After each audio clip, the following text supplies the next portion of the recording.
Taylor Swift ruins the NFL start of the season opener. We have a lot to get into this episode. We're going to be previewing division by division, talking about each and every team previewing before the NFL season starts.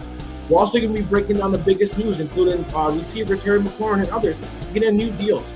And like I said, we're also going to be talking about the biggest news in the world with Travis Kelce and Taylor Swift as well. So look for all those previews and look for all the breaking news. We got a great show coming up right now.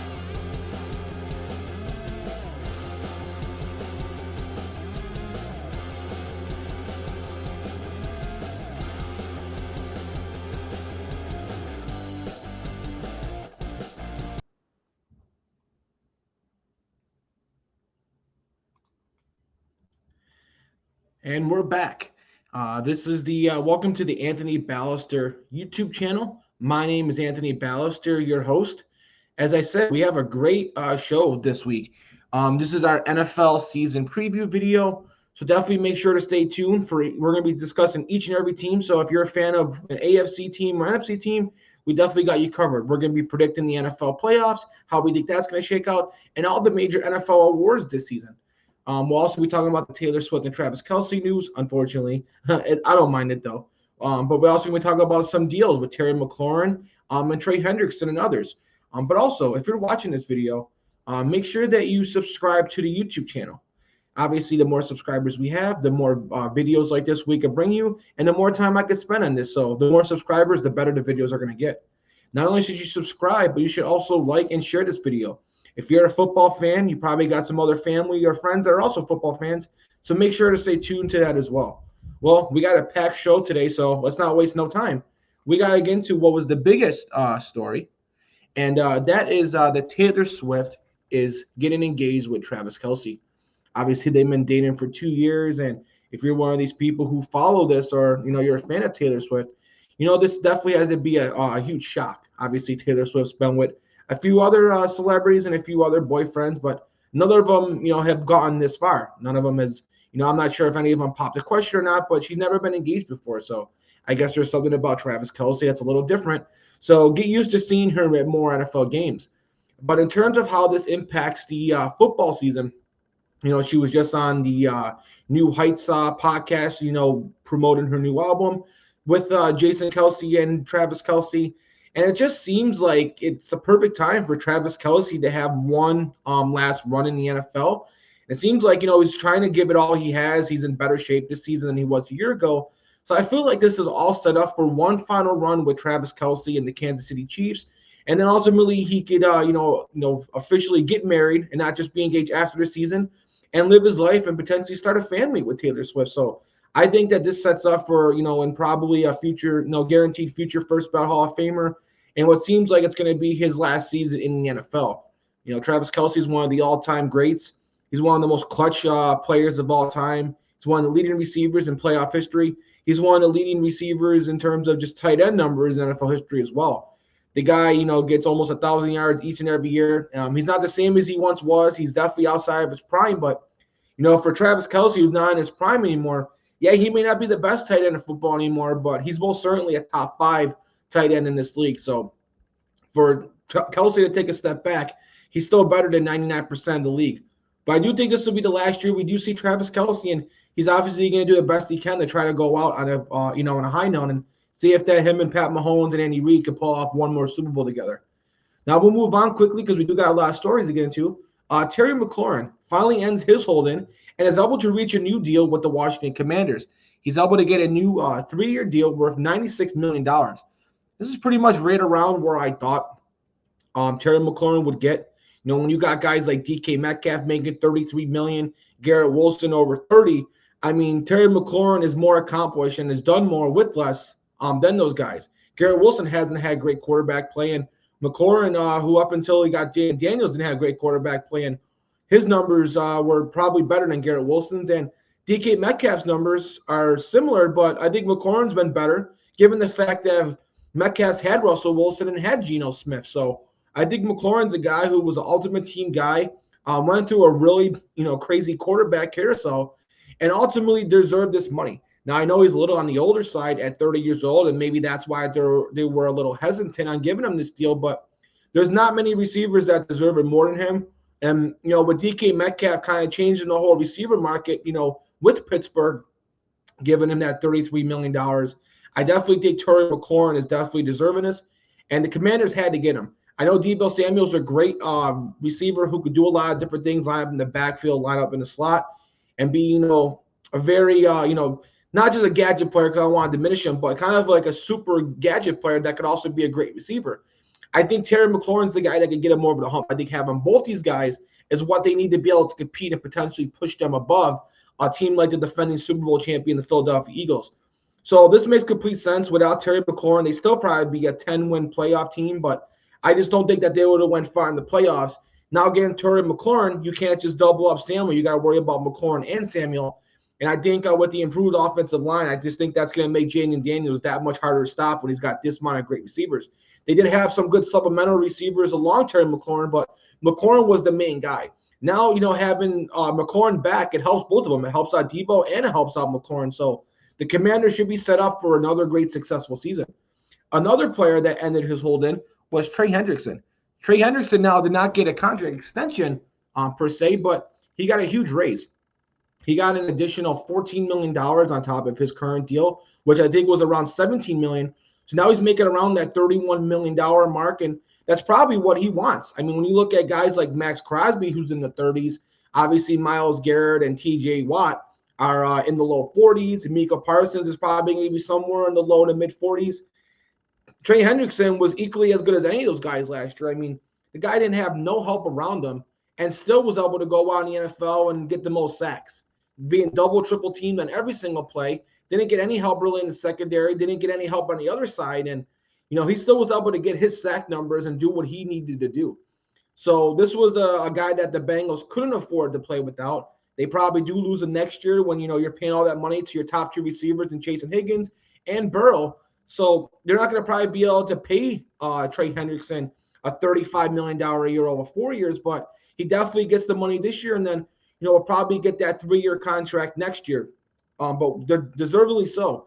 I still think a guy like T.J. Watt or Myles Garrett, and potentially when he hits his prime, because I still think Micah Parsons is still getting better. I think those three guys I would take over Trey Hendrickson, but you can make an argument Trey Hendrickson equally is as good as them.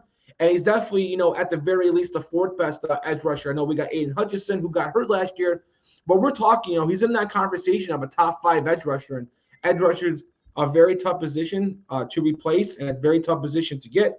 There's not many of these great guys in the NFL, so when you get one, you got to do whatever you can to keep them. So just like we said with Terry McLaurin, this was a guy who definitely deserves it. Now, we can get finally into our NFL season previews. And, we might as well get into it. We're going to start off with the AFC. We're going to start off with the AFC North. Now, the AFC North, year in and year out, has always been one of the best divisions in football.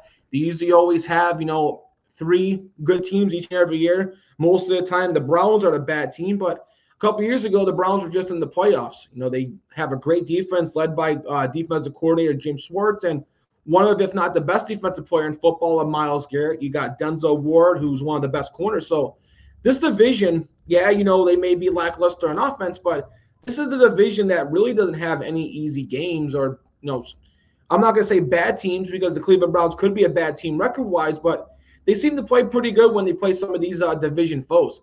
But the way I see this division playing out, I think the Baltimore Ravens, who I think along with the Eagles are, in the conversation for the best roster in football. I mean, when you look at what this team did, this team was already one of the most talented teams last year. Now you go in and you bring in DeAndre Hopkins as your number 3 receiver to go along with Zay Flowers, who's a Pro Bowler, Rashad Bateman, who's a quality number 2. You got 2 solid tight ends. You got a good offensive line, one of the best backs in the league in Derrick Henry. Lamar Jackson, who along with Josh Allen is probably the 2 most talented quarterbacks in the NFL. So you got a very talented quarterback. And then when you look at their defense, they got Kyle Van Noy back, their top edge rusher.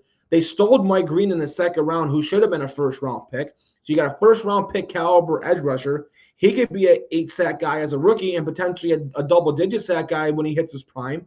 You look at their linebacking core, you got Raquan Smith, one of the top inside linebackers, and you look at their secondary.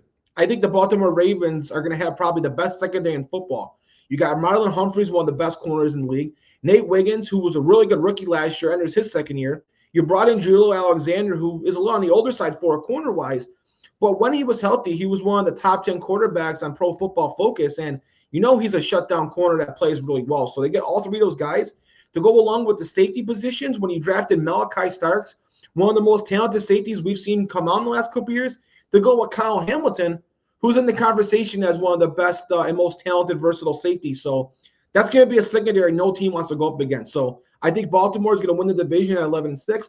I think the Bengals bringing back Trey Hendrickson and some of their draft picks with Stewart and Demetrius Knight. I think their young players in the secondary will make that next step. I expect the Bengals defense to be better than it was last year. And when you have Joe Burrow, one of the top, elite quarterbacks, there's 4 quarterbacks you could make the argument as the best: Allen, Lamar, Burrow, and Mahomes. Burrow's obviously one of those guys. Chase, I think, is the best receiver in football. Higgins is in the conversation for the best number 2 receiver, and he would be a number 1 receiver on half the NFL teams. And then you look at some of the depth they got some good other receivers that they may be able to count on. You got Chase Brown at running back, who really established and broke out last year. So I think that this is a team who won 9 games last year when everything went wrong. I think this team makes the playoffs this year. They're going to be one of the top wildcard teams. And I see the Bengals finishing second at 10-7. I think the Steelers, they're going to be right in the thick of it to the end. I do think because of the quality of the other teams in the AFC, I think they're going to be the first team out of the playoffs just because of the fact they are a little on the older side. But you look at a Pittsburgh Steelers team who always had a great defense. Now you bring in DK Metcalf. You bring in Aaron Rodgers.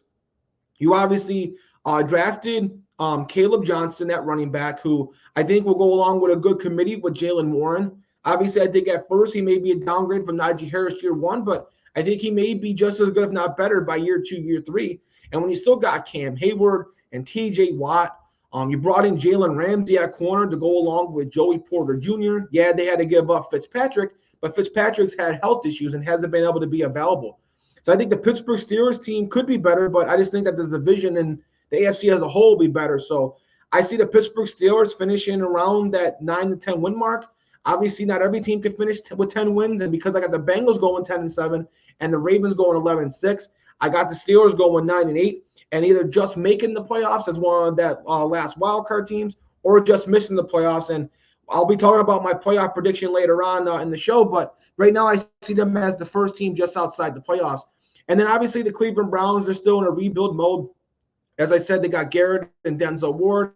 They got Carson Schlesinger at a linebacker now. They got some other great defensive players, so they're going to have a top 10 defense, but their offensive line's a little shaky. We got to see how their running back position. They still haven't even brought in Junkins yet with the the off-field issues that he's got. So we got to see what they're going to be at running back. I don't think Jerome Ford's the answer. They do got Sampson, but he's a young rookie. And Joe Flacco, who is serviceable and can get the ball to guys like Jerry Jeudy, I don't think he's going to be a guy you're really going to want to be your starting quarterback to get you to the playoffs. I think he peaked with Cleveland a couple years ago, and obviously he's not the same quarterback as he once was when he was with Baltimore. So he's definitely serviceable. He's the best quarterback they have, but I just think having Joe Flacco as your quarterback and Jerry Jeudy as your only reliable receiver, I know Cedric Tillman's got some talent, but he's more of a number 3 receiver, so they don't really have any much receiver help outside of Jerry Jeudy. David Njoku's going to help with that. He's one of the top tight ends, but I think that their offense will hold him back. And I can see the Cleveland Browns being a little bit better than they were last year, but still being a 5-12 team where their defense is carrying them. So I got Baltimore winning the division at 11-6. I got the Bengals being second, making the playoffs as a wild card team at 10-7. I got the Steelers just outside the playoffs at 9-8, and I got the Cleveland Browns finishing fourth at 5-12. Now we move to what may be the best division in football this year, and that's the AFC West. All these teams are much better than they were last year, maybe except for the Chiefs, but the Chiefs are always going to be good, so it's kind of hard to say the Chiefs are bad or worse when they're still going to be one of the top teams in the NFL. The Chiefs did lose some good players. They had to get rid of Joe Thuney, but I think they really improved their offensive tackle position, getting Josh Simmons in the draft. They brought in Jalen Moore from the 49ers, so I think with those guys, that should definitely help. Simmons is a guy who's got a very, very high ceiling, and I expect him to contribute very early on. I think that when Rashee Rice gets past the suspension, I know, some breaking news we had today when we record this, that they did announce that Rashee Rice is going to be suspended for 6 games now. So we'll see how that ends up playing out. But with Rashee Rice, when he comes back, gives him time obviously to recover from his injury. When he comes back midseason, him, Worthy, and Hollywood Brown are probably the best trio of receivers Mahomes has had in quite some time. This is a team that hasn't had great receivers in the last few years and has been relying on the defense. I think this is going to be an offensive explosion for them to go along with Isaiah Pacheco at the running back position. I think this is going to be the best offense the Kansas City Chiefs has had. Now, they did lose some defensive players as well. They lost some secondary players, but you still got your best one in McDuffie on your team. You lost some defensive tackles, but you still got Chris Jones, the best in football. You still got Karlaftis. So I expect their defense to maybe not be as good as it once was last year, where they were a top 5 defense, but they're still going to be right around a top 10 defense. And now I think that their offense is going to be much better. So I think Kansas City, even though this stacked division with everybody else getting better, I still see the Chiefs winning this division at 11-6. The Denver Broncos, I see finishing second. I went back and forth with them and the Chargers. I got them both, the Chargers and the Broncos, finishing 10-7. But I think with the injury to Rashawn Slater and the lack of receivers that the Chargers have outside of Ladd McConkey, I think that the Chargers may be a little step below, very slightly, maybe by like a half a game or so, than the Denver Broncos, who, all the positions they were weak at last year, the Denver Broncos improved that. They were weak at running back, so they brought in Dobbins and they drafted R.J. Harvey. They, probably needed another inside linebacker. They went and brought in Drew Greenlaw, and if he can stay healthy, we know how great he was when he was with the 49ers. They already had a good secondary with Pat Surtain, the best corner in football, with Riley Moss, Jalen McLaurin. Now you draft Jahad Barron, who could be a slot corner over McLaurin, or, just move around. He's so versatile. They still got great safeties as well. So they also had the top pass rush last year, led by Nick Bonito. So one of the top defense last year just got that much better. And then their offensively, they still got a good offensive line. They still got a lot of good young receivers led by Cortland Sutton. I think Bo Nix is one of the top young quarterbacks. The guy's mobile. The guy's accurate. He could throw on the run. And with Sean Payton, who's developing the quarterbacks, I don't see him being able to have a sophomore slump, not with Payton in the building. So this is a team that is going to be much better than they were last year. All their weaknesses are much improved. And I think because of that, they could be better than the Chargers. When you look at the Chargers, Najee Harris, we got to see, what's going on with him. He got hurt during the offseason due to some off the field incidents. So we can see how he recovers. I think Amari Hampton is going to be a star for them. But the offensive line, they'll be able to move Joe out to left tackle. But I think that now leaves, a glaring need and weakness at the right tackle position. So Rashawn Slater, probably outside of Herbert, was their second most valuable player. So losing him is crucial. And in a division like this where we're splitting hairs, that's going to be the hair that I'm going to split. So I'm going to put the Chargers at 3. I think they still have a really good defense. Joey Bosa, they did lose, but they do got a young guy that they drafted a couple years ago, in Tolu, who I think could really break out this year, playing alongside Khalil Mack. We got to see if this is going to be your Khalil Mack, takes a step back. Khalil Mack's at that age where any year could be the year he finally falls off. I don't think it's going to be this year. You still got Darwin James in the secondary. They got some other great corners as well. So they got some young players in the secondary as well. So I just think that the Chargers and the Broncos are going to be very close. But because of that Rashawn Slater injury and because of the lack of help around Justin Herbert at the wide receiver position, I think Ladd McConkey is the number 1 receiver. But I think they don't have much outside of him.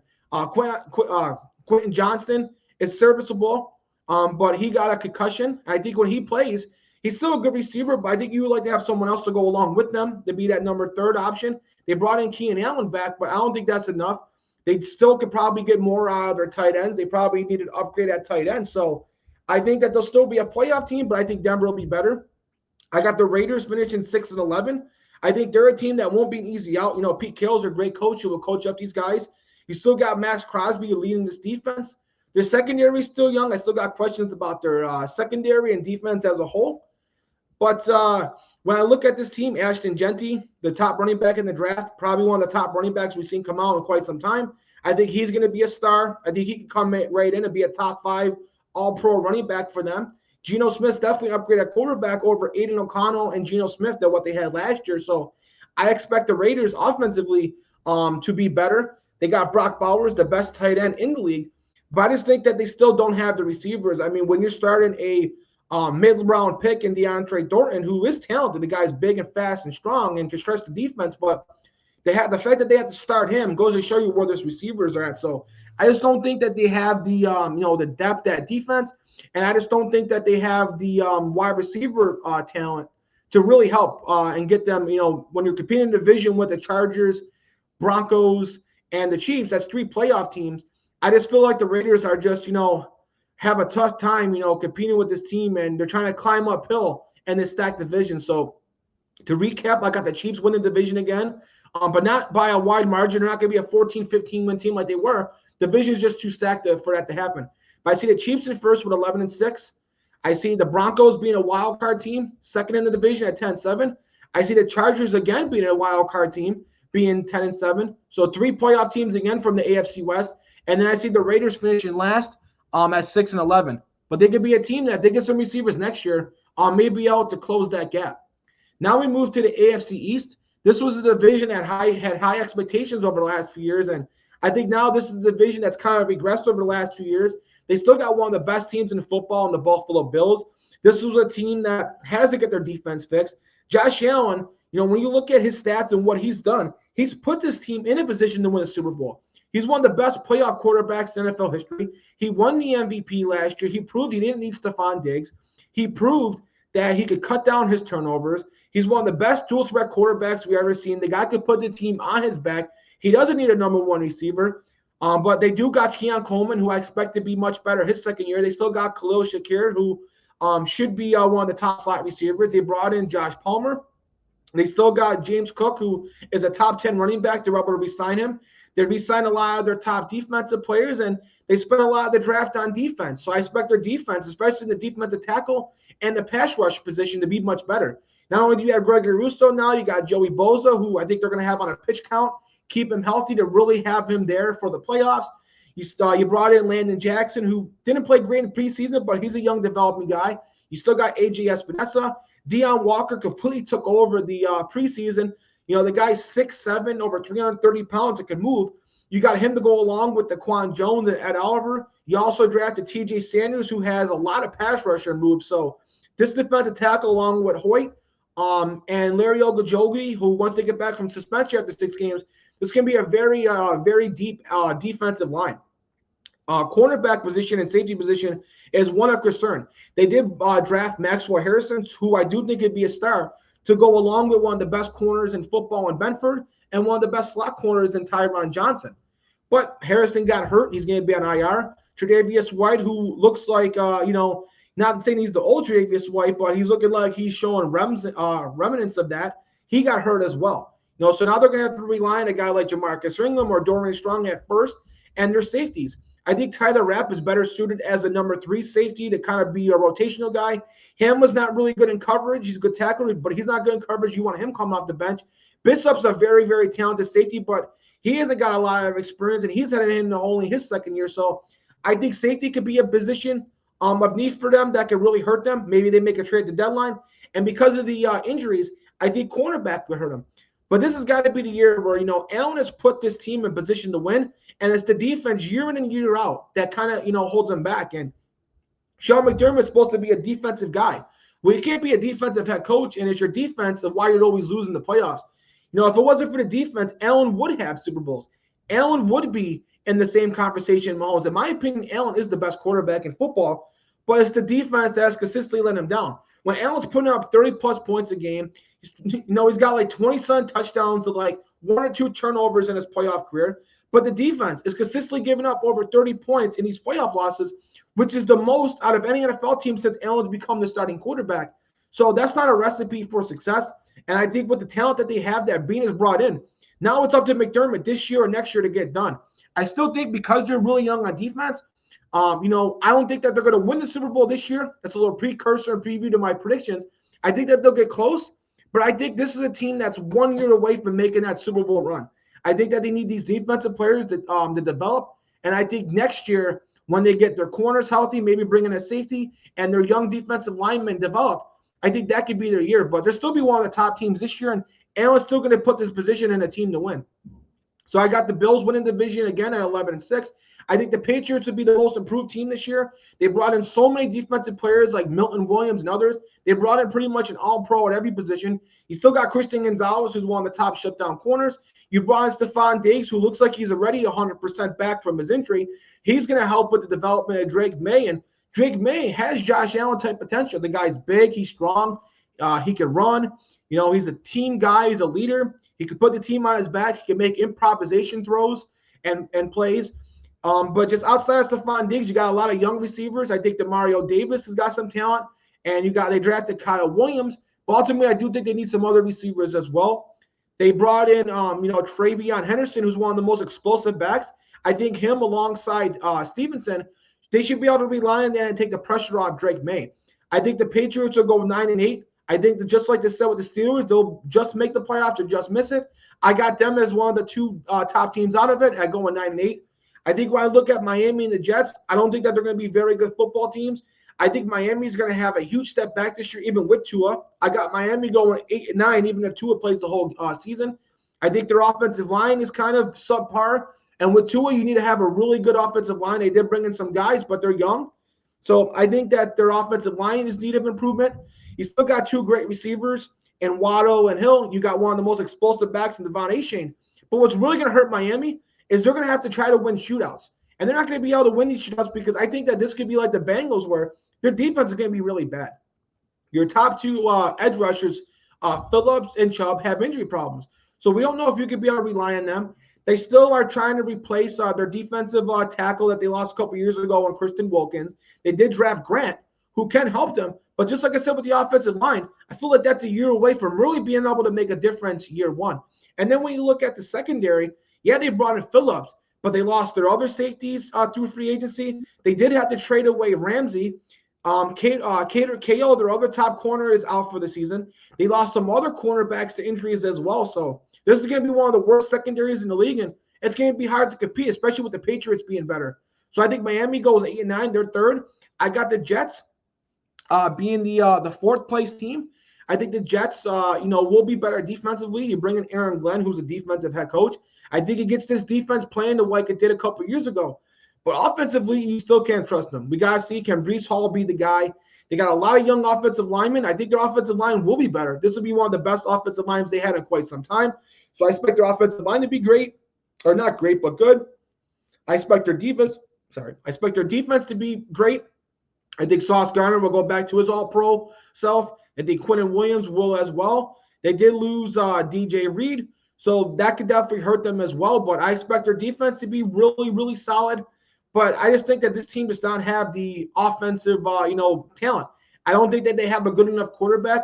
Yeah, Fields has showed potential. He's a dual threat quarterback that is very, very athletic, but he is yet to show the improvement in the passing game to be able to trust him to be able to lead the team to the playoffs. I think it's a downgrade from what they had with Aaron Rodgers. And I still think outside of Garrett Wilson, I don't think they have a great receiving core to help Garrett Wilson. So I don't think that they have a great receiving core, and I don't think that they have the franchise quarterback, and their defense could only do so much, and it's Aaron Glenn's first year trying to establish the culture. So I think this will be kind of a rebuild year for the Jets, and it's not something they want to hear, but I think this could be a type of situation where they take a step back this year, they take 2 steps forward next year, and maybe get their franchise quarterback in the 2026 draft. So the recap, I got the Bills winning it at 11-6. I got the Patriots just missing the playoffs and being second in the division at 9-8. I got Miami taking a step back, going 8-9. And I got the Jets in kind of a rebuild year, going 7-10. Now we go to the last division, the AFC, and what's usually been the worst division in the AFC, and that's the AFC South. I got the Houston Texans winning this division again at 10-7. CJ Stroud showed, he did have a, not a sophomore slump, but a step back last year compared to what was a top 5 season he had a year before as a rookie. He played like a top 5 quarterback. I still think he played good. He showed, he was able to get another playoff win. So now you're talking about a guy who came in the NFL and got to the second round and won a playoff game in each of his first 2 seasons. Nico Collins is going to be back, healthy again. They drafted 2 young receivers that we all rely on. They brought in Christian Kirk, so the receiver position is going to be better. They brought in some offensive linemen to improve that. What could hurt this team, though, is the injury to Joe Mixon. He's already going to be on the PUP list now for the first 4 weeks. They brought in Nick Chubb, but he's not really a guy at this point with the injuries and the age that you can really rely on. So the running back position could be a position that's going to really, hurt this team. So I think, when you look at this team, excuse me, when you look at this team, defensively, they're going to be sound. Derek Stingley is a top 3 corner. Will Anderson Jr. is one of the best pass rushers. He's an emerging star to go along with Hunter. That's one of the best duos in the NFL. I still think we got questions at the defensive tackle position. And, yeah, they brought in some guys, but we have to see how they develop on the offensive line. But when you're playing in the South, they should still be able to win it. I got them going 10-7. Jacksonville, I think Jacksonville will be improved. I don't think that they're going to make the playoffs or anything, but I got them going 8-9.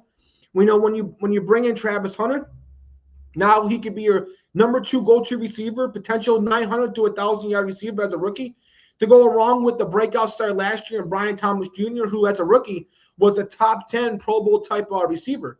So those 2 guys are going to be one of the top duos. We got to see what they're going to do at running back. They drafted Tootin. You still got Tank Bigsley. You got Travis Etienne. Their offensive line is still a question mark. I do think Trevor Lawrence, if you get the offensive line with those receivers, can be good. But we need that offensive line to flourish. They do have some good pass rusher. Travion Walker is obviously really, really good. Josh Hines Allen's really, really good. So I think that they can have a good pass rush. And now you got Travis Hunter, who could be, a backup corner to come in on certain situations.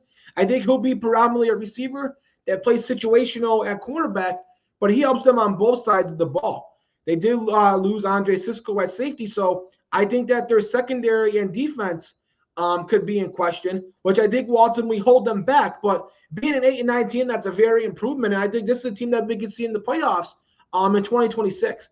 I think the Colts, I don't think they're going to be that good this year. I got them going 6-11. Anthony Richardson hasn't been the answer. Daniel Jones, who didn't really get a good, team around him in the with the Giants, never had a good offensive line.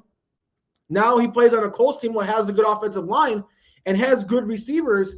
But I just think that this team just doesn't have the talent to really be able to compete. Yeah, you got Josh Downs. Yeah, you got Alex Pierce.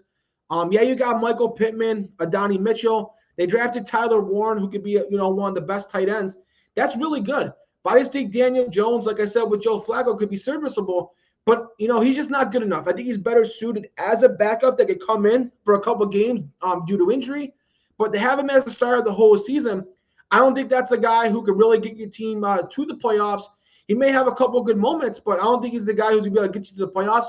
You still got one of the best running backs in football in Jonathan Taylor. But defensively, I think that this is a team that can struggle. They're not super deep on the defense. I think they got some questions in the secondary. They still got one of the top linebackers in the league in Franklin. But again, they don't have much depth around Franklin. And they got Grover Stewart, and they got some decent pass rushers, but they don't have that elite stud pass rusher. And they don't have, players to go around at the linebacker position around Franklin.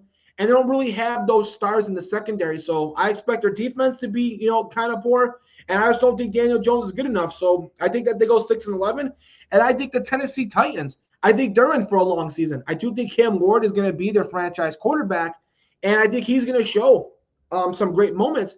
But this is a team who, outside of Calvin Ridley, has one of the worst receiver cores in the league. They're not going to really have an overly great defense. And this is just going to be a team that's going to be rebuilding. You're going to have a rookie quarterback who is going to be making mistakes. So we shall see how they do there. But I just think that this is a team that's still not ready yet. They're still a few years away. They're still in that rebuild mode. I think Cam Ward will be a franchise quarterback at some point, but he's going to need more help around him. And I expect this team to, maybe 2-3 years from now, we can talk about it as a potential playoff team. But right now, I got them as the worst team in the AFC going 4-13. I think they're in it for, a long season. But I do think that, they ultimately, will have some growing pains. But I think some of the young players will develop. And this could be a team that we can see that improves year in and year out. They definitely need a couple more draft picks. But I do think that they'll get that and be able to draft one of the top guys next year. Now, we move to the NFC. We're going to start off with the NFC North, which was probably, the best division in the NFC last year. I do think, Detroit wins it again. I'm going to have them going 11-6. And, I think when you look at, Detroit, Yeah, you lose Aaron Glenn and Ben Johnson. That's a huge loss. But this team just has so much talent. You got Jared Goff, who's one of the better quarterbacks. You got Gibbs, who's one of the most explosive top 5 running back in football. David Montgomery. Jameson Williams going to have a huge breakout year. St. Brown's one of the top receivers. Sam Laporta. Yeah, they lost they lost a good offensive lineman, but I think they had some good depth at that position. So I expect their offense to be really good. You get Aiden Hutchinson back. You got one of the top safety duos in the league with Branch and Kirby Joseph. They brought in a lot of players to help out their cornerback position and their depth on defense because that was their weakness. So I think at some parts of the team will be better and some parts of the team will be worse. And I think ultimately that cancels itself out. And I see them winning the division again at 11-6. I got the Chicago Bears being a breakout team this year. I think Ben Johnson with Caleb Williams could be a really, really great combination. Caleb Williams is a very talented quarterback who could run around the pocket, make those crazy sidearm throws that we see with Pat Mahomes. And then when you look at the running back, they got DeAndre Swift. Receiver, you got DJ Moore, Rome Odunze. You drafted Luther Burden. They got 2 good tight ends now with Colston Loveland and Cole Kmet. They brought in some offensive linemen, so I think their offensive line will be better. So I expect this team to be one of those teams. We see it every year where, teams that don't make the playoffs one year make the playoffs the year after. And I think the Bears are going to be my pick to make the playoffs this year and go 10-7. I think the Green Bay Packers will take a slight step back, but still make the playoffs. I think they'll go 9-8 and they'll just make it or potentially just miss it. But in my prediction, I'm going to have them just making the playoffs at 9-8. I think that their defense, obviously they got Rashawn Gary, who's a Pro Bowl level pass rusher. You got Xavier McKinney, who's one of the top safeties in football. I just think that they have a huge need at corner. Their cornerback is kind of lackluster. Jaleel Alexander's not there anymore. Obviously he was hurt, so he wasn't able to get on the field with this team. But they just don't have the depth at the cornerback position. They still got a decent defensive line. I like Cooper at the linebacker position, but this is a team that I don't think is going to have a great defense. And then when you look at the offense, Christian Watson's going to be out for pretty much the whole year. You drafted Matthew Golden, who eventually could be their top receiver, but I feel like that's a year away from now. You still got Jaden Reed, you got Romeo Doubs, but they don't have that true number 1 receiver. And we've seen at the end of the year where Jordan Love struggled. So we shall see if that was just a fluke or, is Jordan Love a guy who is a top 10 quarterback and didn't just have a really good season where he was able to get that playoff win and get his contract. I do think Jordan Love is a franchise quarterback, but is he a top 15 quarterback or is he a top 10 quarterback like he's being paid to? So I see them going 9-8, making the playoffs. I think Minnesota is a team that's going to take a step back. I got Minnesota going 7-10.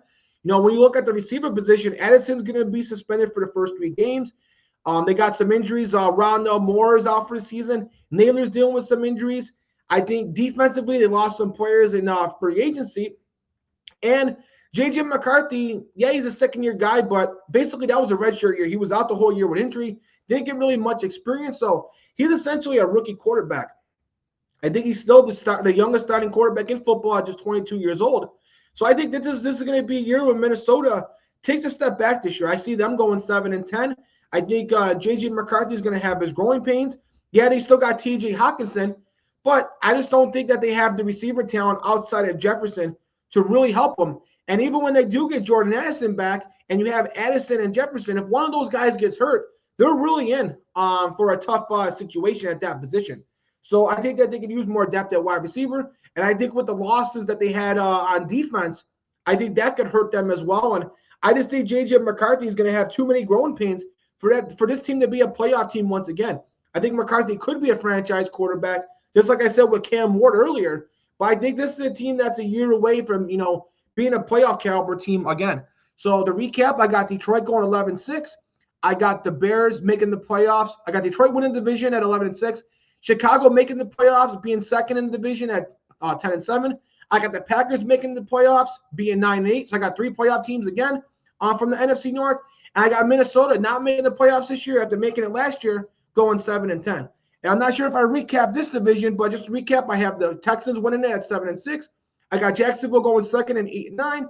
I got the Colts going 6-11, and I got the Titans finishing last at 4-13.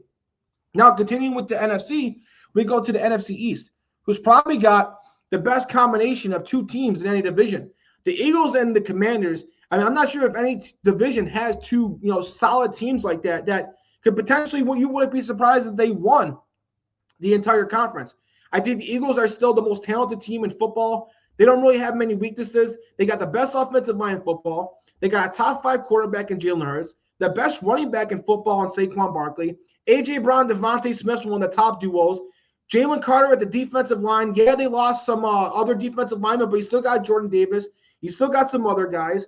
Yeah, they lost some pass rushers with Sweat and others, but you still got Nolan Smith. And you still got some other young guys that they drafted. Holly Roseman, who's the best GM in football, has planned for this. They also got Zach Bond, who was a breakout star, one of the top linebackers in football last year. They will get back Nakobe Dean midseason. They drafted Jahan Campbell, who's going to be one of the most talented linebackers in football, so expect him to make an impact. When you look at their secondary, you had Quinyon Mitchell and Cooper DeJean, who as rookies were 2 of the top 10 corners in football. That other cornerback position is definitely a position of need. We should see, if they can have a guy emerge at that position, but that could be one of their weaknesses. At safety, you still got Blankenship. You still got young guys like Sidney Brown and others. Yeah, they lost Gardner Johnson. So their secondary is going to be the one position, and maybe the depth at edge rusher could be the 2 weaknesses. But their team is just too talented across the board. So I got them finishing with the best record in the NFL. I got them going 12-5, winning the division. Obviously, I got the Commanders being a playoff team. I got them going 10-7. They lost some, defensive tackle players, but they also brought in some other players on defense as well that should help. They had a young secondary last year. I think that their secondary will be much better. I think their offensive line will be better. And I said before, they brought in Deebo Samuel. So now you got Deebo Samuel and Terry McLaurin with an improved offensive line and with one of the best young quarterbacks in football in Jaden Daniels. I just think that he's too great to have a sophomore slump. So I expect Jaden Daniels to have another great season. I just don't think this team yet has the talent to compete with the Eagles. Maybe they compete, but I just don't think they have a talented enough roster to surpass the Eagles in this division. So I got the Eagles going 12-5, them going 10-7.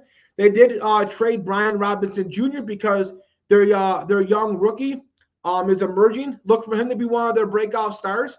And then when you look at the rest of the division, I think Dallas will be better, but still not a playoff team. I think they still don't have that elite running back. They lost Zach Martin, so they're going to rely on a rookie and Tyler Booker. I think he could be a year away from really being able to, replace a guy of the caliber of Zach Martin, who's a future Hall of Famer. Micah Parsons, we have no idea what's going on with him. He doesn't look like he's ever going to play a down again for the Dallas Cowboys. So that's their best player on defense. Travion Diggs is a guy who's had some injuries, so we shall see if he can stay healthy. So I just don't know if the Cowboys have a good enough defense. I think their offense will be much better. Again, Dak Prescott back, CeeDee Lamb, one of the top receivers.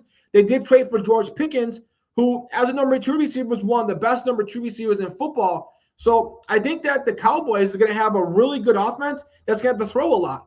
I don't think that, with Javonte Williams and the other guys they got the running back position, unless if Jaden Blue, a young guy, can emerge, I don't think they got that star franchise running back yet. So they don't have their star running back.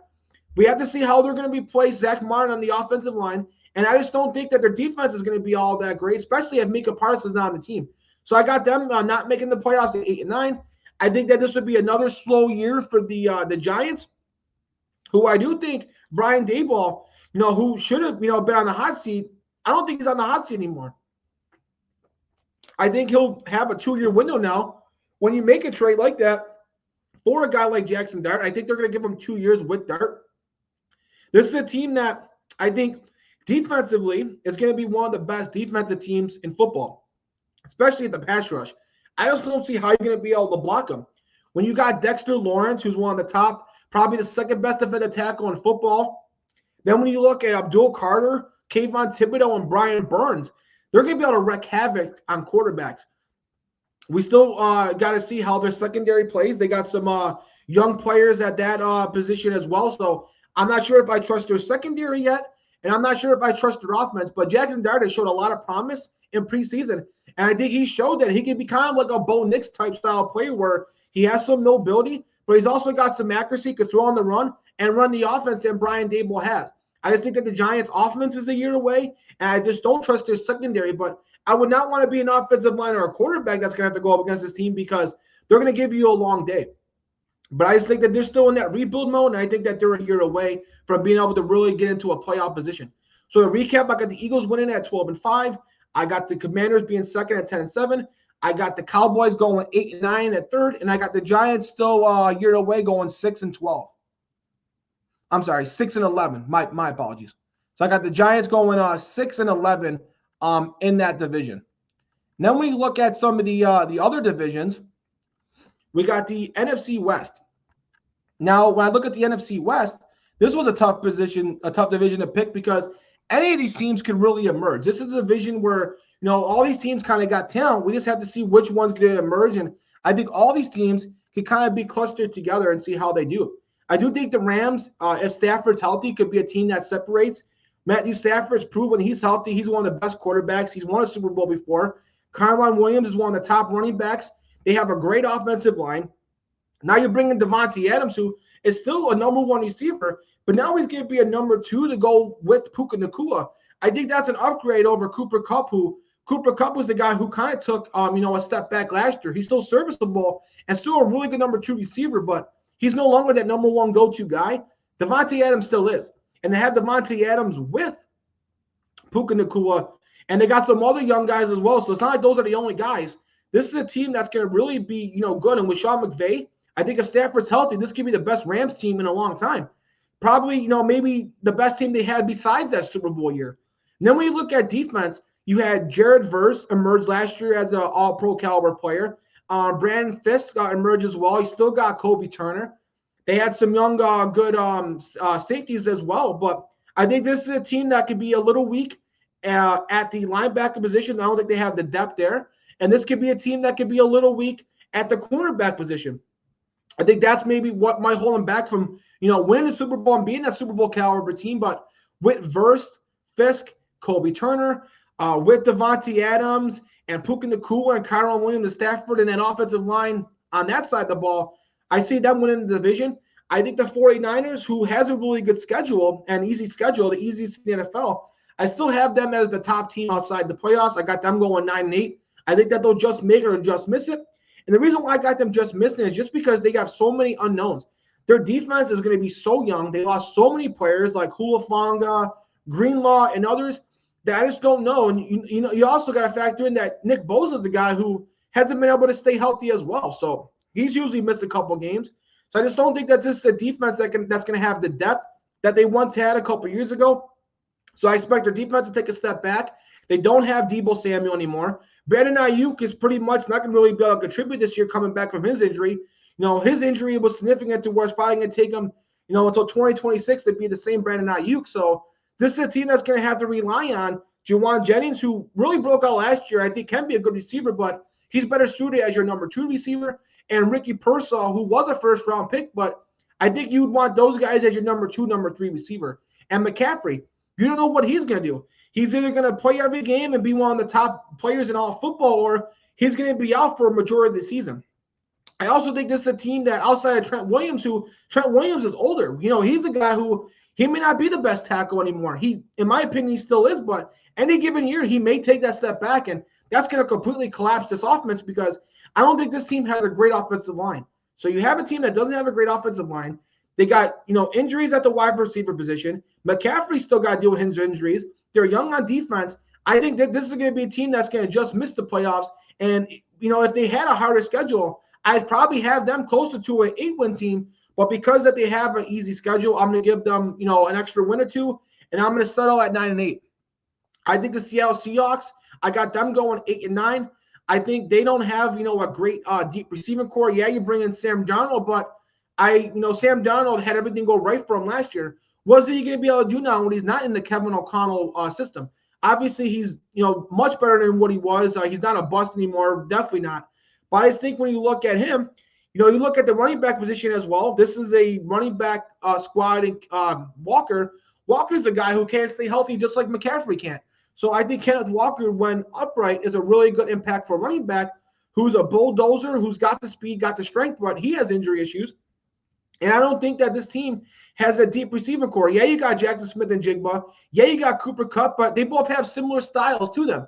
So I want to see how this offense is going to work because Jackson Smith-Njigba is better on the inside, and so is Cooper Kupp. So which one are they going to put on the outside? It's probably going to be Jackson Smith-Njigba, but I think that hurts Jackson Smith-Njigba. So I mean, interesting to see how they use both these guys, but they don't have depth outside of those two guys.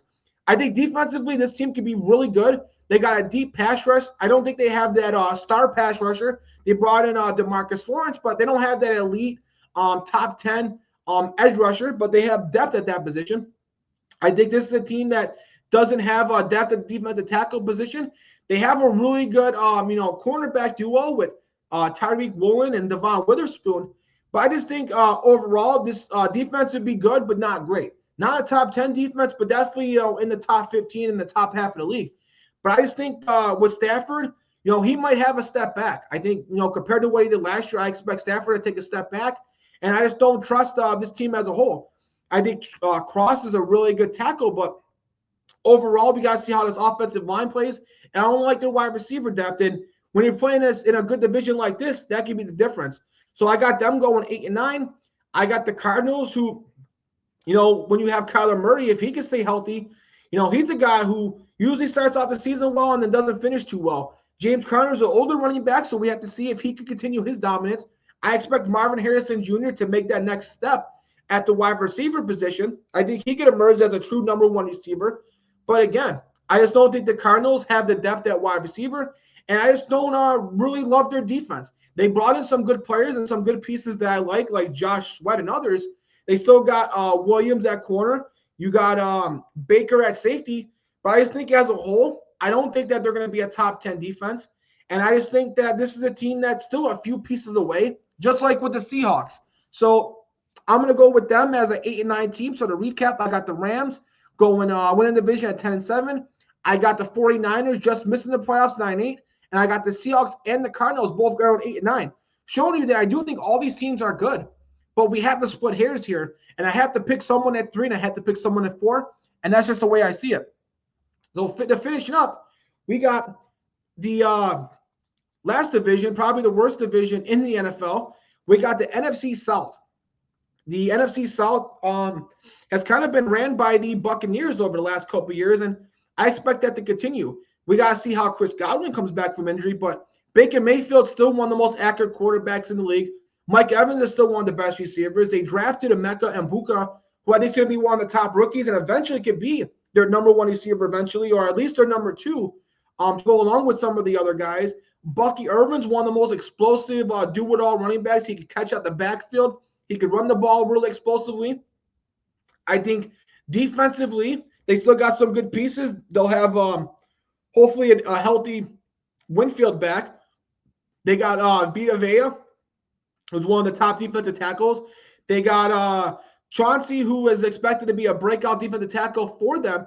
But as their weaknesses, I don't think that they have that stud edge rusher, and I don't think that they have the great secondary outside of guys like Winfield and others. I don't think they have elite players at the cornerback position, which I think could hold them back. But we know that the Buccaneers are a team that can win shootouts, and I do think because of the defensive tackles and some of the other players they do have on defense, like Levante David, Winfield, and Vita Vea, their defense will still be good enough. Not to where they don't have to score 40 points, but they may have to score 25 or more. So I think the Buccaneers win the division at 10-7. I think the Falcons will be just outside the playoffs. I know that they've been a team that's been really, really budding. They got a lot of talent. I just think Michael Penix in his first year as the starter, I got to see him do it first, but you still got Bijan Robinson in the backfield to help him out. He's a top 3 running back. He could emerge as the best running back in football. Drake London broke out last year as a true number 1 receiver. Mooney's a really good number 2 receiver. They still haven't got that tight end yet. Kyle Pitts needs to break out. So I think that they could have a need at tight end.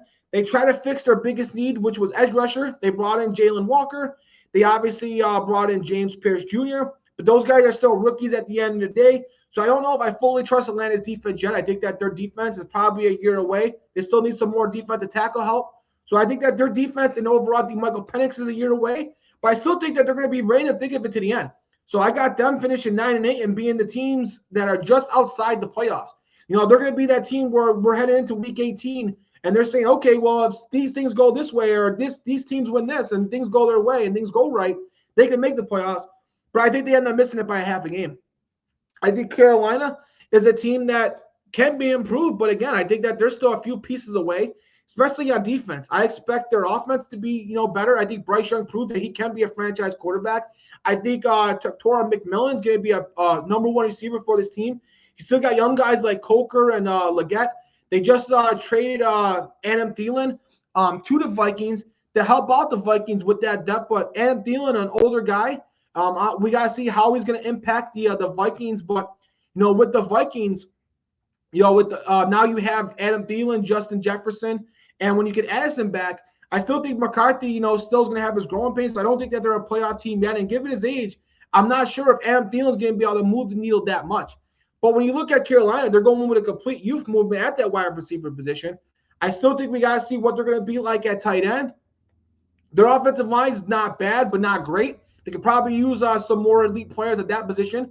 They will get back Derek Brown on the defensive side of the ball. They brought in guys like Patrick Jones and others, but their defense is still going to be one of the worst defenses in the league. And I expect Bryce Young and the offense to put up points, but I think their defense will hold them back. And I think that they need another draft on the defense to really solidify this team as a playoff team. So I got them going 7-10, and I got the Saints, who I think the Saints, along with Tennessee, will be the two worst teams in the NFL.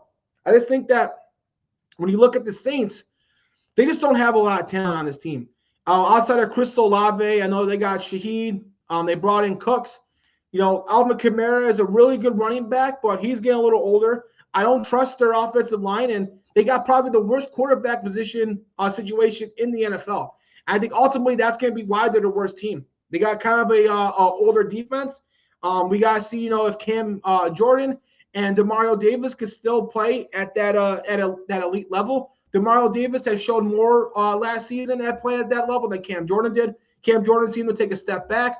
They have a really, really young secondary. They lost some pieces there, so I'm not sure if I completely trust their secondary, and I just don't trust their quarterback position.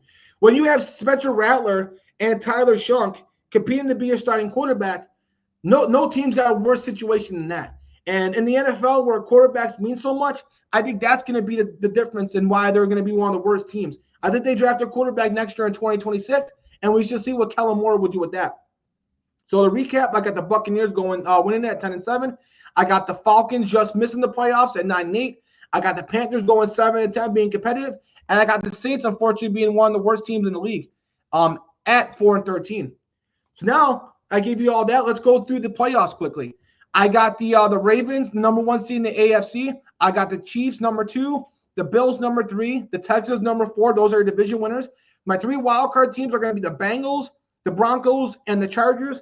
I got all of them obviously going 10-7. And I got the 2 teams just on the outside looking in, the Pittsburgh Steelers and the New England Patriots at 9-8. When you look at the NFC, I got the Eagles as the number 1 seed at 12-5. I got the Detroit Lions, number 2 to 11-6. I got the Rams at 10-7 at 3. And I got the Buccaneers finishing out the top 4 division winners at 10-7. My wildcard teams are going to be the Commanders at 10-7, the Bears at 10-7, and the Packers at 9-8, with the 2 teams on the outside looking in of the 49ers at 9-8 and the Atlanta Falcons at 9-8. So now we'll go through each of the playoff rounds. In the wildcard round, I got the Chargers losing to the Kansas City Chiefs. I think the Chiefs are still a really good competitive team, and that loss to Slater really hurts them. I don't know how they're going to be able to block Karlaftis and Chris Jones. So I got the Chiefs over the Chargers. I got the Bills again in the wildcard position, beating the Denver Broncos. The Broncos are going to be a much improved team, but I just don't know that they're good enough yet to go to AFC Championship game or go to the second round. I got the Bengals, not only going back to the playoffs, but winning a playoff game. I got them going and beating the Houston Texans. That's going to be a great matchup. I got the Detroit Lions beating the Green Bay Packers. I got the Rams over the Bears. The Bears are going to be a young team that makes the playoffs, but I think that I just think that the Rams are going to be a much more experienced team, so look for the Rams to win. And I think the Commanders get past the second round again, beating the Buccaneers.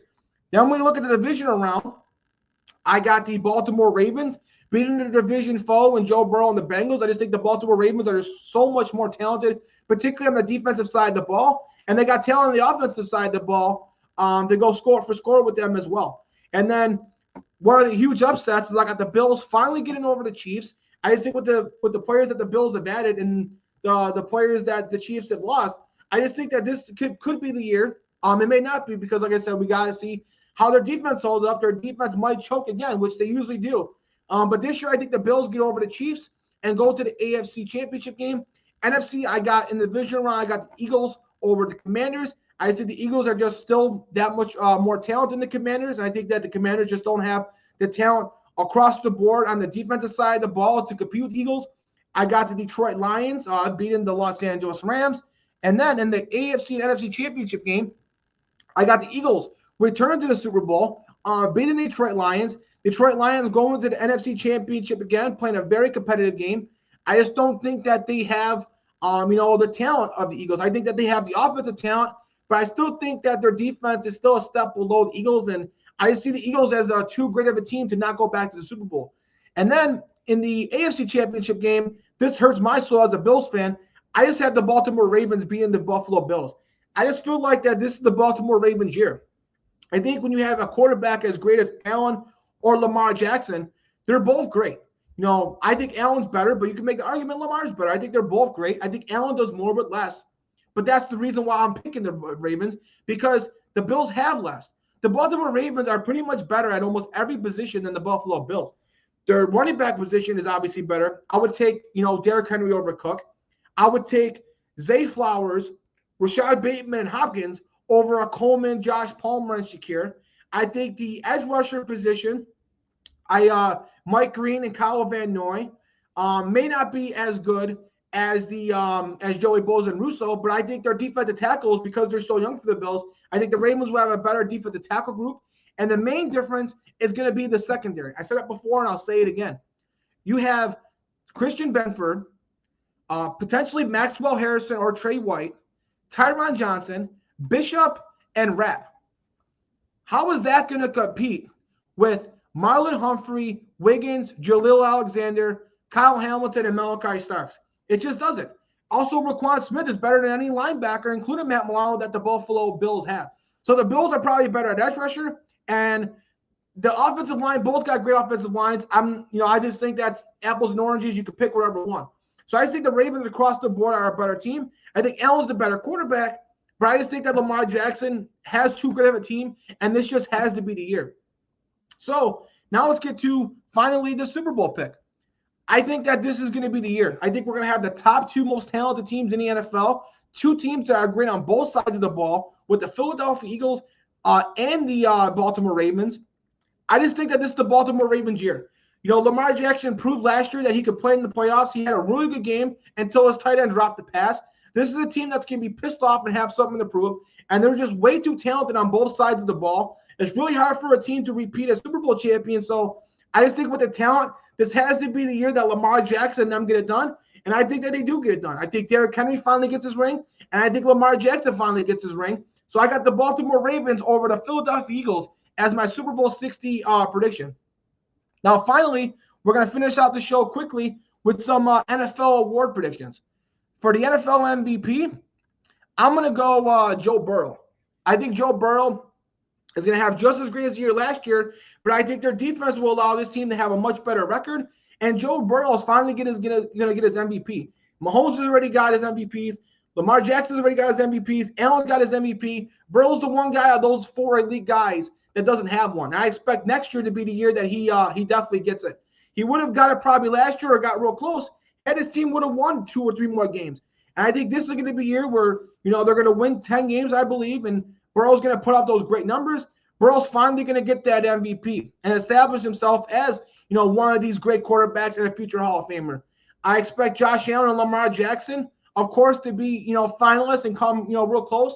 Lamar Jackson and Josh Allen are always going to be MVP caliber. I expect Mahomes and Jaden Daniels to also be up there as well. So I got Burrow winning it with Allen, Lamar, Mahomes, and Daniels being finalists. And all those guys can win it. All those guys are going to be MVP candidates each and every year. But I just think this is the year for Joe Burrow with the numbers and the receivers that he has, and with the improving record that this team will have. I expect Burrow to finally get that MVP. Then when we look at the rest of the awards, we're going to go to the rookies. I think offensive rookies kind of easy. You're going to go with Ashton Genty. We see this all the time where we got that generational running back and come right in and dominate. I expect Ashton Genty, who was probably the best offensive player in college football last year, to come right in and be flawless and be one of the top 5 running backs in football. So I expect Ashton Gentry to win this in a landslide. I think some finalists and some other guys would be Amari Hampton. I expect him to impact and really help out the running game for the Chargers. I expect Victor McMillan to come in and maybe be a number 1 receiver year 1. He's going to be the go-to guy and get a lot of targets for Bryce Young, so I expect McMillan to have a good season. I expect Mbuka to really be a good number 2 receiver for the Buccaneers. With Godwin still coming back from his injury, they're going to rely on him, so he's going to put up good numbers. And I think Travis Hunter, who will be a number 2 receiver to Brian Thomas Jr., I expect him to be a potential finalist for this award as well. And I wouldn't be surprised to see Travis Hunter show why he's probably a better suit as a receiver, because he can impact the game a lot more in today's passing game than he can at corner.